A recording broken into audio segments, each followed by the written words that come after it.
A couple, lovely couple, get on the bus, stand right in front of where I'm sitting and just start passionately kissing right in front of my face.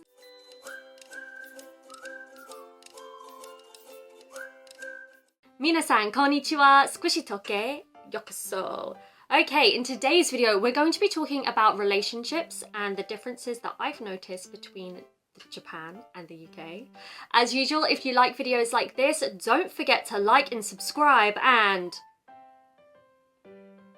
let's begin. Okay, so number one, relationships in Japan are taken more seriously, generally. So obviously there are always exceptions. I'm just going to be talking about in general. So what I mean by this, confessions, let's start there. So in Japan, I think somebody is more likely to confess, I like you, let's date. In the UK, this doesn't happen. And the question that you're probably thinking is, well, how do you know if somebody's interested in you? You don't. Simply, you don't. It's really, really frustrating. You really have to rely on their behavior around you, I guess. Which kind of brings me to the next thing as well. Flings are a lot more common in the UK. By flings, I mean you would just have kind of a relationship with someone without actually being their boyfriend or girlfriend, because nobody wants to label the relationship. I say label because, I mean, is it a label? I don't know. So what I mean by that is you would be romantically involved with someone, but you wouldn't call each other your boyfriend or girlfriend.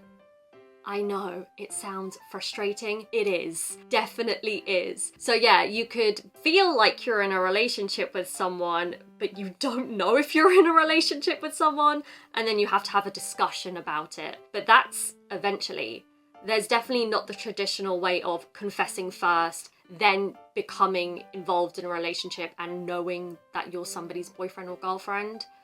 I know, it's really confusing, but I kind of prefer the Japanese way of confessing and knowing that you're someone's boyfriend or girlfriend and then doing relationship stuff after that. It's better, right? It just makes sense. I don't know how things became like they became in the UK. It's just all very casual and nobody talks about their feelings, and it's But yeah, like I said, this is general, so people are different. It's different for everyone, but this happens a lot. Okay, so number two, dating. So when you're finally in a relationship with someone and you want to date with them, in Japan I've noticed, again, more traditional. You plan the dates.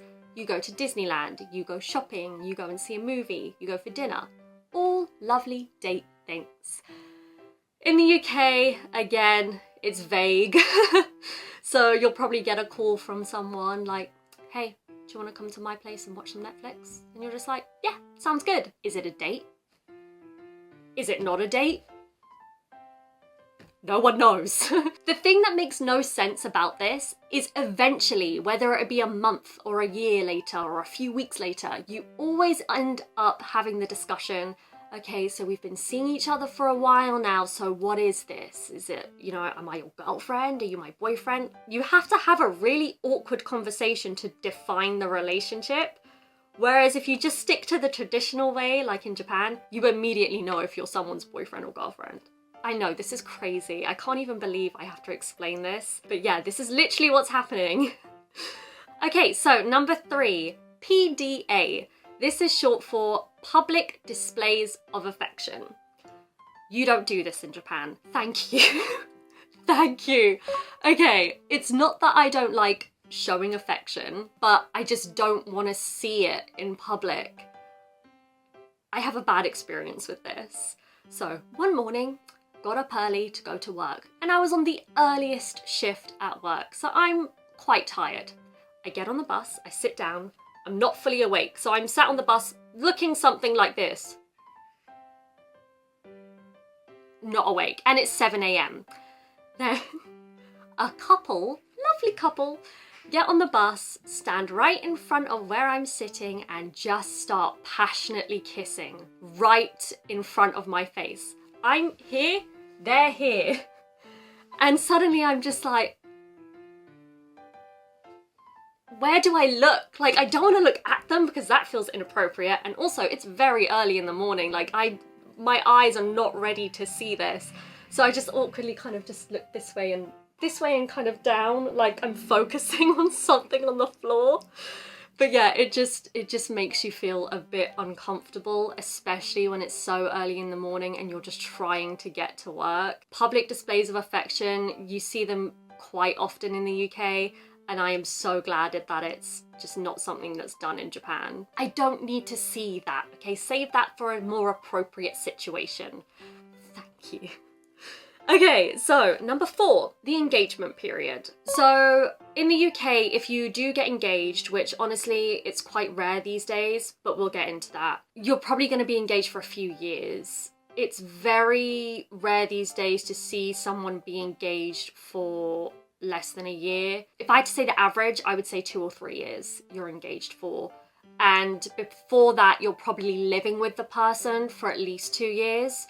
So to explain this, you'll meet someone, you'll be boyfriend and girlfriend for maybe a year or 2, then you'll move in together and be living together for a year or 2, then you'll get engaged and you'll be engaged for maybe 2 to 3 years, and then finally you'll get married. So that is a very long process.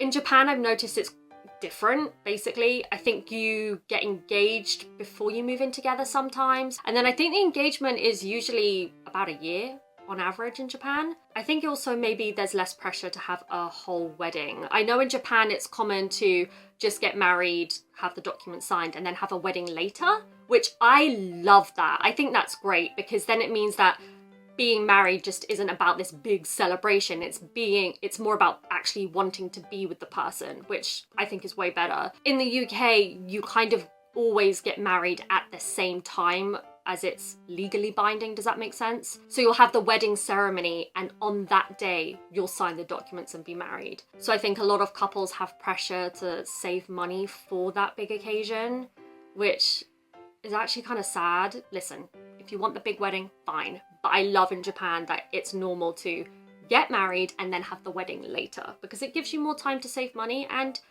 you're married, which is nice. And that's the point at the end of the day, to be with the person you love for the rest of your life. Oh my gosh, I'm getting emotional.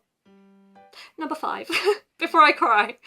Okay, so number 5 is linked, obviously. I mean, these things are all linked, it's one topic, but that is the percentage of people that are married, particularly young people in their 20s, I would say, mid to late 20s. Out of all of my British friends, I'm the only one that's married. And that's not because they're all single, they're all in long-term relationships, but I'm the only one that's married. And that's just because marriage in the UK is, I mean, less people are getting married. That's the only way to explain it. It's very popular in the UK to just stay with someone as boyfriend and girlfriend basically forever. Yeah, you just be boyfriend and girlfriend and live together and never actually get married. And I think, again, that comes down to the pressure to have this big fancy wedding that costs a lot of money. A lot of couples just don't see the point in doing that and just are much happier being boyfriend and girlfriend, which is nice. Like, good for them. There's definitely no pressure to get married. Like, if you're happy, then you're happy, which is great. In Japan, I've noticed it's a bit different. Young people get married. That's it. That's the difference. I've noticed that there's a lot of young people walking around with wedding rings. There are people I know in Japan that got married at the same age as I did, which is another thing as well. When I told my friends and family in the UK, like, oh yeah, I'm getting married, they're like, but you're so young. I'm not that young.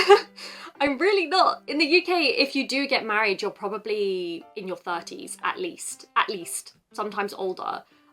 Most people in their 20s don't really get married until they're right at the end of their 20s. Whereas in Japan, people are a lot younger when they get married, which, cool, do whatever makes you happy. If you're not happy, find something that makes you happy. You shouldn't ever have to feel pressure from anyone else. It's your life. That's it for this list. What did you think? I am so curious because these are pretty big differences, I think. And yeah, I would love to hear from you guys. So please comment down below. Thank you so much for watching. And if you like videos like this, don't forget to like and subscribe. And I will see you in the next one. Bye.